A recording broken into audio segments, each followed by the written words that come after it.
O que vocês obtêm ao misturar uma parte do nacionalismo cristão com uma parte do sionismo cristão? Eu vou responder essa pergunta hoje. Então vamos direto ao ponto, certo? Há muito mais acontecendo e vamos descobrir o que isso significa hoje, enquanto mergulhamos profundamente na guerra iraniana e por que a maioria das pessoas realmente não entende o que está vendo. Aparentemente surgiu do nada e todos que são alguém estão falando sobre isso. Irã, Israel. Por que Donald Trump iria à guerra de repente? Por que ele parece estar lutando por Israel? Alguns até estão chamando Israel de capital dos Estados Unidos. Outros sugeriram que Trump é um fantoche de Israel, porque supostamente eles têm informações comprometedoras sobre ele nos arquivos de Epstein. Mas honestamente não é disso que se trata. Embora Israel faça parte da conversa, isso não é realmente sobre Israel. Isso é sobre o ressurgimento de algo que surgiu pela primeira vez cerca de 1700 anos, quando a igreja cristã conseguiu o imperador que queria e começou a tomar conta do Império Romano. Hoje vamos juntar as peças. Vamos ver a história. Vamos ver intriga. E primeiro, precisamos começar pelo Irã. E mais importante, por Israel. Por algum motivo, Israel, esta pequena nação, parece sempre estar no centro de tudo. É quase como se algo fora do natural estivesse impulsionando esse interesse. Ouso dizer, o sobrenatural. O que você está vendo é uma mudança no Zeitgeist, que é uma mudança no espírito da época. A maioria das pessoas pensa que isso é sobre Israel, mas na verdade é sobre as pessoas que estão por trás de Israel. Agora eu sei que para muitos de vocês a mente imediatamente vai para os sionistas e sionismo, mas é muito mais profundo do que os sionistas. É sobre o seu vizinho, é sobre o seu pai, sua mãe, sua tia, seu tio. Trata-se de cristãos que têm uma visão completamente distorcida da profecia bíblica, o que os leva a lutar pela continuação da existência de Israel como uma nação especial. De maneira estranha e preocupante, muitos deles realmente querem que a guerra aconteça no Oriente Médio, porque acreditam que Jesus retornará imediatamente, após o que a Bíblia chama de Batalha do Armagedon, identificada em Apocalipse 16. Veja por si mesmo. Pelo que posso ver, o próximo evento no calendário profético será o arrebatamento da igreja. Isso, é claro, é um tema controverso para alguns. Não é controverso para mim. Não acho que seja controverso para nós. Mas quando esse evento acontecer, todas as coisas proféticas que vão ocorrer são como dominós empilhados de perto uns aos outros. E uma vez que o primeiro dominó caia, os outros cairão. O surgimento do anticristo, o período da tribulação, a batalha de Armagedon, a segunda vinda, o reino milenar de Cristo, o céu e a terra se tornando um. E em algum lugar desse cenário profético está a invasão de Gog com seu aliado persa. Então, tudo acontecerá no tempo de Deus. Mas o único evento que pode acontecer a qualquer momento é quando o Senhor vier buscar sua igreja. Agora, eu preciso que você leia exatamente o que está escrito em Apocalipse capítulo 16, para que você possa ter uma visão completa do que está acontecendo. Está escrito: "E vi 3 espíritos imundos como rãs saírem da boca do dragão, da boca da besta e da boca do falso profeta, porque são espíritos de demônios que fazem milagres, os quais saem para os reis da terra e de todo o mundo, para reuni-los para a batalha daquele grande dia de Deus Todo-Poderoso. E os reuniu em um lugar chamado, na língua hebraica, Armagedon. Aí está, uma breve descrição da Batalha do Armagedon, que é uma referência no Novo Testamento ao nome hebraico no Antigo Testamento de Megido, Armagedon. Era um lugar onde batalhas físicas aconteciam, enquanto os reis da terra se enfrentavam lutando por poder e território. Mas aqui está o problema. O foco de Apocalipse 16 não está em uma batalha física. Contrariamente. Bem pelo contrário. Há menção a espíritos, demônios, sinais e um falso profeta. Isso nos dá a indicação de que uma batalha espiritual será travada. E parte desta guerra inclui mensagens de falsos profetas ensinando às massas uma falsa imagem da profecia dos tempos finais, que veremos apenas alguns minutos. Você pode ver os mesmos princípios destacados em Apocalipse capítulo 13, que diz o seguinte sobre a profecia dos últimos tempos. E exercia todo o poder da primeira besta diante dela, e fazia que a terra e os que nela habitam adorassem a primeira besta, cuja ferida mortal fora curada. E fazia grandes sinais, de maneira que fazia descer fogo do céu sobre a terra à vista dos homens. E enganava os que habitam na terra por meio dos milagres que tinha poder de fazer à vista da besta, dizendo aos que habitam na terra, que fizessem uma imagem à besta, que tinha ferida de espada e viveu. Uma besta, uma imagem para besta, e mais uma vez, grandes sinais, que é outra palavra para milagres. Então, o que tudo isso significa? O que diabos está acontecendo? Qual é a desse monte de símbolos? Por que não falar de maneira simples? Bem, eu vou mostrar a vocês o que vai acontecer em uma linguagem simples. Mas primeiro, eu só quero que vocês saibam que Jesus foi perguntado a mesma coisa por seus discípulos, quando ele lhes falava em parábolas. Você pode ver a troca exatamente aqui. E os discípulos vieram e lhe disseram: por que você fala a eles em parábolas? Ele respondeu e disse-lhes: porque foi dado a vocês conhecer os mistérios do reino dos céus, mas a eles não foi dado. Todo mundo está confuso. Assim como nos dias de Jesus, alguns estavam confusos pelos símbolos. E hoje, a maioria das pessoas realmente não sabe sobre o que está sendo falado. Eles não sabem sobre o que a guerra realmente é ou quem está conduzindo, mas as respostas sobre o que está acontecendo e o que vai acontecer a seguir estão descritas em linguagem simples em Mateus capítulo 24. Então, se você realmente quer saber o que o futuro reserva, por favor, ouça atentamente enquanto eu preparo o cenário. No ano 31 da nossa era, Jesus acabara de dizer a seus discípulos que o templo de Jerusalém seria destruído. Eles não conseguiam entender. Não conseguiam compreender como essa grande estrutura poderia ser destruída, mas o fato é que ele foi destruído 39 anos depois, em 70 depois de Cristo. Exatamente como Jesus já havia dito, nenhuma pedra ficou sobre outra. Quando Jesus estava explicando a seus discípulos o que iria acontecer, eles estavam tão resistentes à ideia que assumiram que, se o templo fosse destruído, então ele deveria estar falando sobre o fim do mundo. E o que Jesus faz em seguida é muito importante.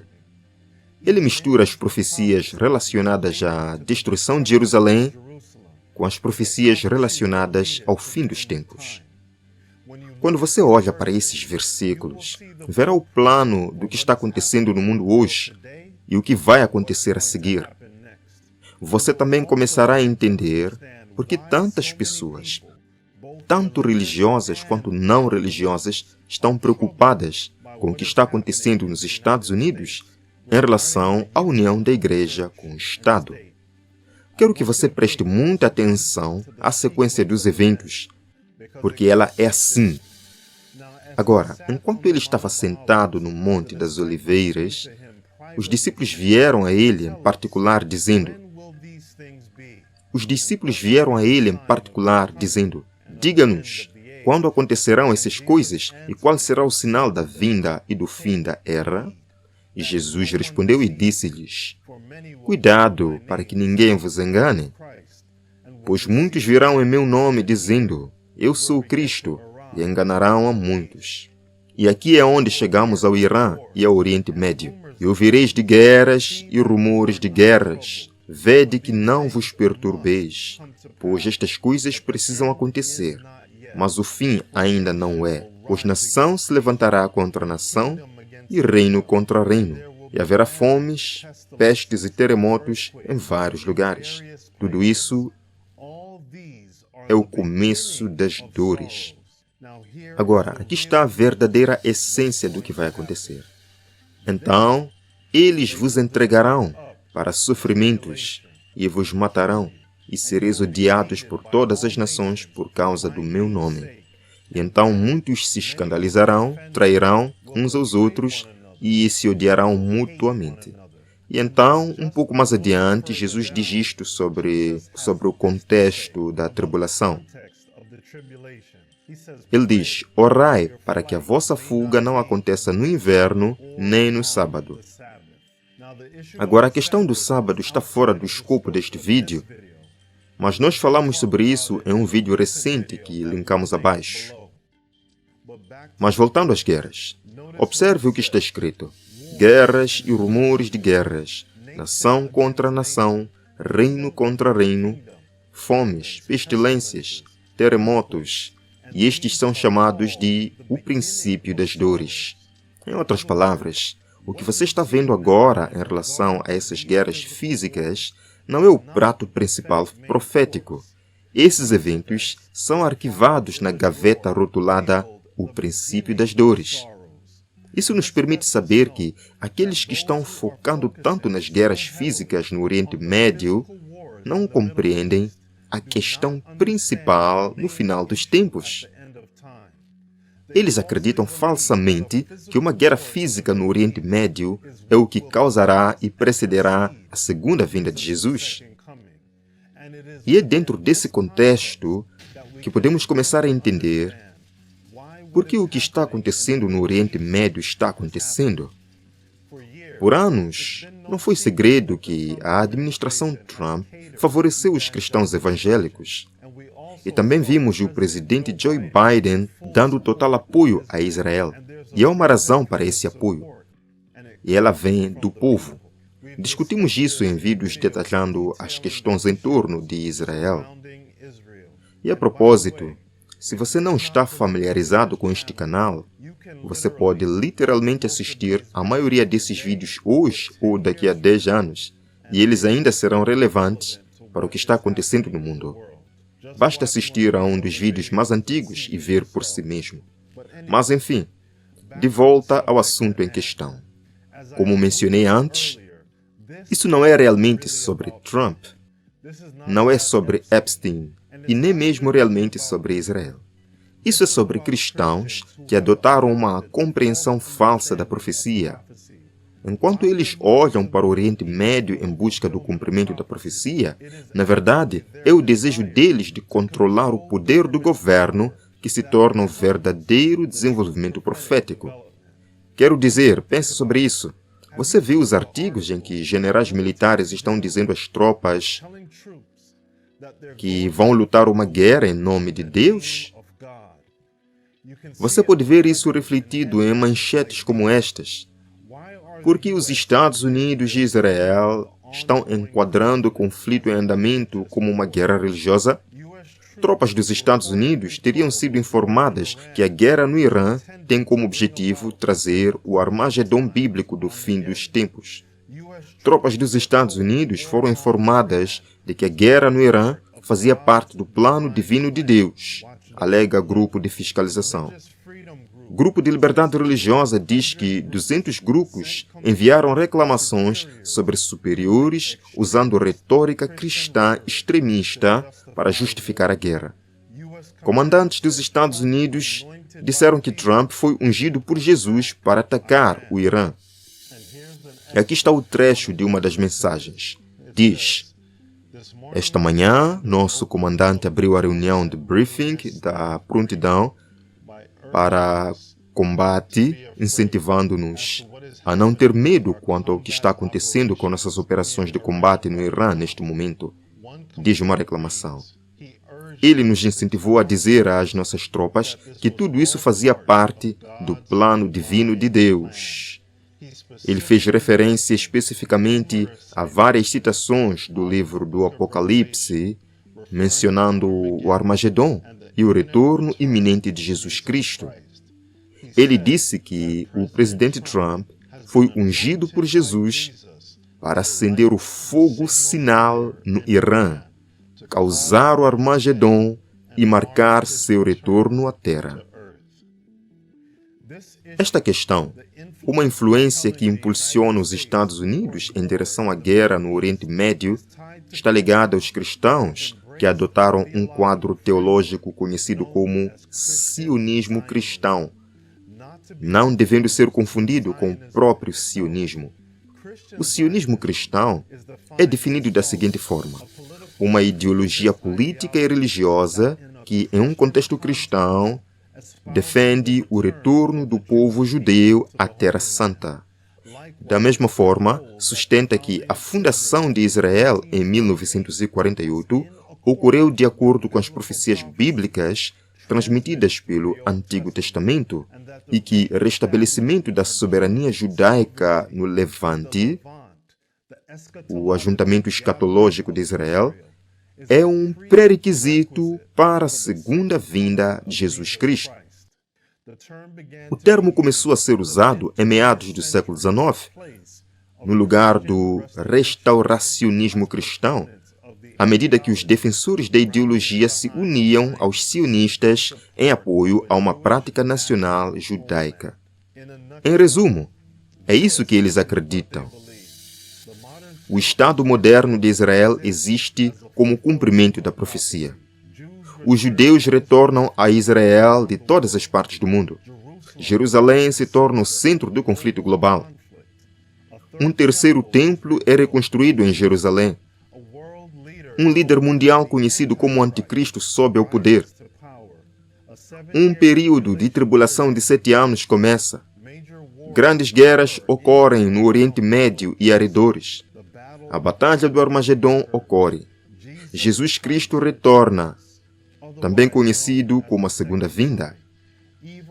As forças do mal são derrotadas. Jesus estabelece um reino de 1000 anos, governando desde Jerusalém. Muitos judeus se convertem ao cristianismo durante ou após esses eventos. Este é o quadro teológico que está impulsionando a febre de guerra entre os sionistas cristãos e os nacionalistas cristãos. E embora, de modo geral, eles tenham motivos muito diferentes dos sionistas comuns, porque, obviamente, os judeus não acreditam em Jesus como Messias e na segunda vinda de Jesus, mas o objetivo é o mesmo. Israel estabelecido na terra, que eu já mencionei, e sobre o que falei há alguns anos, em 2 episódios da série O Olho Profético, onde também explico quem é o verdadeiro anticristo. Os sionistas cristãos, que em muitos casos também são nacionalistas cristãos, acreditam que Deus está agindo através dos Estados Unidos para realizar sua vontade na Terra. Eles acreditam que parte dessa vontade é apoiar o retorno literal de Israel à sua pátria, para que o anticristo surja, para que a batalha do Armagedon possa ser travada e para que Jesus possa voltar. É isso que você está vendo quando olha para esses artigos sobre Deus e guerra. Mas não se trata apenas de Israel. Trata-se de profecias mal interpretadas que estão sendo promovidas por pessoas que acreditam estar ajudando a cumprir o plano de Deus. Como já vimos, o que você está olhando é descrito em Apocalipse 13 como algo chamado de imagem da besta. Em termos simples, Um número crescente de cristãos está buscando assumir o controle do governo.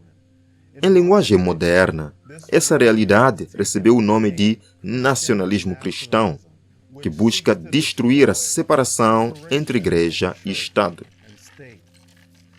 O controle que muitos cristãos estão ganhando neste país naturalmente incluiria a influência de seu poder militar.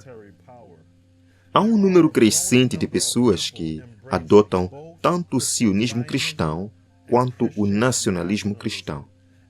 E quando esses dois marcos ideológicos se fundem, o resultado é um governo cada vez mais moldado pela influência religiosa e uma política externa guiada por essas crenças teológicas. E então você acaba com uma guerra no Oriente Médio e generais dizendo aos seus soldados que estão indo para a guerra em nome de Deus. Isso é assustadoramente semelhante às circunstâncias que surgiram no início do cristianismo, quando o imperador Constantino abraçou o cristianismo e começou a buscar conquistar em nome de Deus e sob o sinal da cruz. O processo no cristianismo primitivo, que levou ao surgimento da Roma papal, que Apocalipse 17 identifica como uma prostituta, também como o poder da besta descrito em Apocalipse 17, está se repetindo. E isso é o que explica o que está acontecendo hoje. É por isso que o nome do Departamento de Defesa foi alterado de volta para Departamento de Guerra, visando projetar paz através da força. E em apenas um momento, você verá como esse objetivo está sendo refletido por uma das organizações cristãs mais influentes da América. Isso também explicará por que o chefe do Departamento de Guerra lançou um vídeo que combinava poder militar com imagens cristãs. Pai nosso, que estás nos céus, santificado seja o teu nome. Venha o teu reino.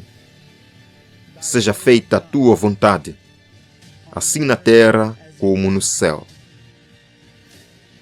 O pão nosso de cada dia nos dá hoje. E perdoa-nos as nossas ofensas, assim como nós perdoamos aqueles que nos têm ofendido.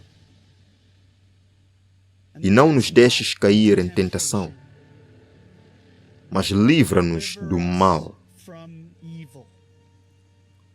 Pois teu é o reino, o poder e a glória, para sempre. Amém. Eles acreditam que estão lutando as guerras de Deus e acreditam que têm o direito de fazê-lo. Essa mistura de igreja e Estado é destacada em Daniel capítulo 2, quando Nabucodonosor recebeu uma visão que provou a existência sobrenatural do verdadeiro Deus. O que lhe foi mostrado simbolicamente era que, no fim dos tempos, haveria uma união de ferro e barro, com o ferro representando o poder do Estado e o barro representando a igreja. Não o Israel literal, mas o Israel espiritual.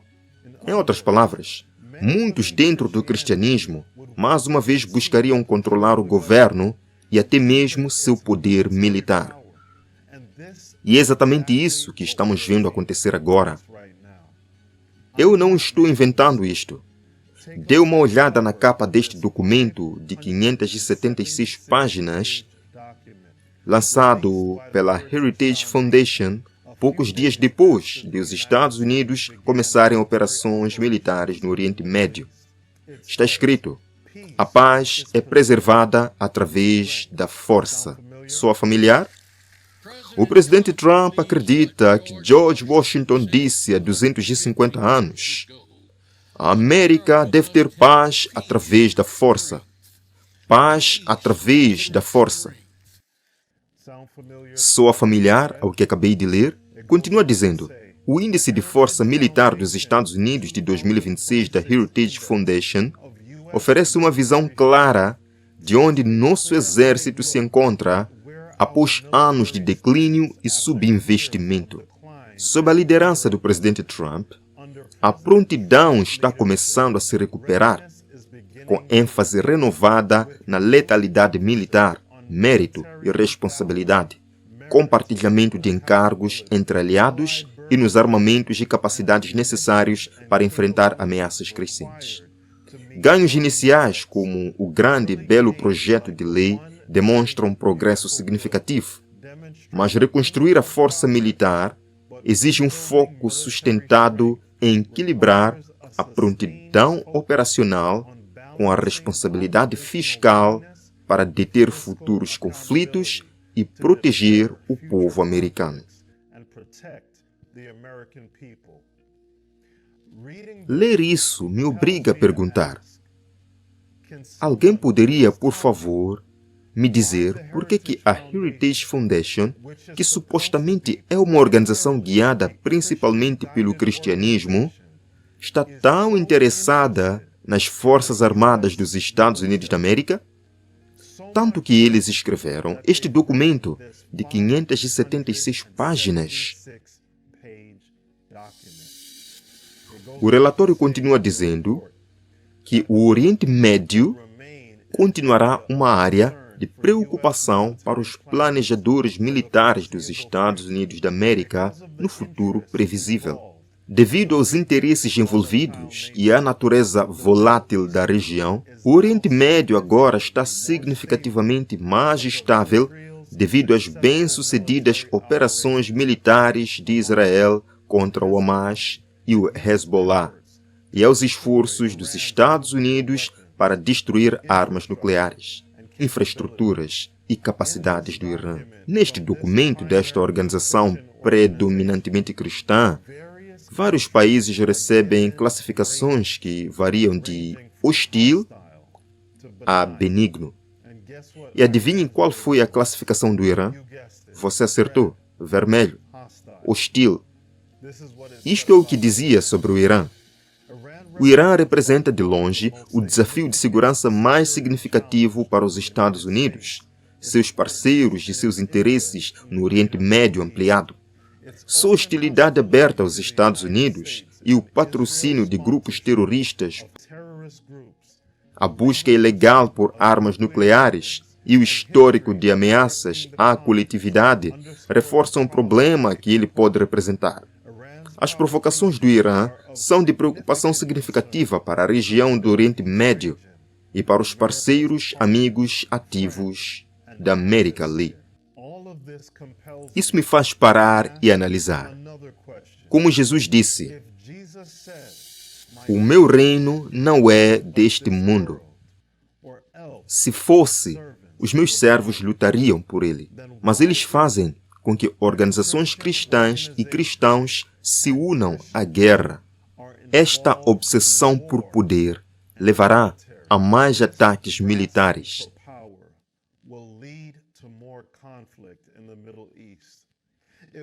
Levará a que mais países como Venezuela, Cuba e Equador sejam derrubados ou invadidos pelos Estados Unidos. A resposta ao enigma que fiz no início deste vídeo: o que você obtém quando mistura nacionalismo cristão e sionismo cristão? A resposta é guerra no Oriente Médio. Mas esses são apenas o começo dos sofrimentos. O verdadeiro problema, eu ouso dizer, o tempo de dificuldade, virá quando um grupo de cristãos fizer o que também foi feito no início do cristianismo e novamente ao longo da Idade das Trevas, que é usar o poder do Estado para controlar as consciências dos homens. Vimos isso destacado no vídeo recente, Ficção se tornando fato, a Heritage Foundation propondo descanso dominical. Se você realmente quer entender o que está acontecendo, por favor, dê uma olhada nesses vídeos que mencionei para que você possa compreender as questões reais e para onde as coisas estão caminhando. Grandes mudanças estão chegando ao nosso mundo e eu realmente quero que você entenda como tudo isso se desenrolará. A questão principal no fim dos tempos, de acordo com Apocalipse 13, é adoração forçada.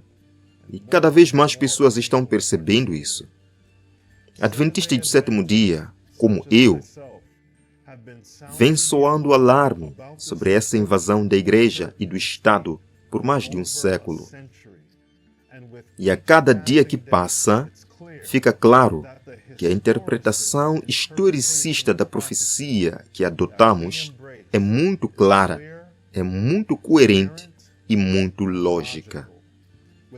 Com isso em mente, quero que você saiba que apenas o conhecimento não será suficiente para o que está por vir. Precisamos ter uma base sólida. Temos que saber por que acreditamos que o que acreditamos é verdadeiro e em quem acreditamos ser verdadeiro. Continuarei fazendo minha parte para compartilhar, mas você precisa fazer sua parte estudando por conta própria. Ao contrário da crença popular, Deus não valoriza cristãos e judeus mais do que muçulmanos. Ele não valoriza americanos e pessoas em Israel mais do que pessoas em países muçulmanos. Deus busca salvar todas as nações, todas as famílias, línguas e povos. E fico aliviado por fazer parte de uma denominação cristã que entende isso e age como se isso fosse verdade.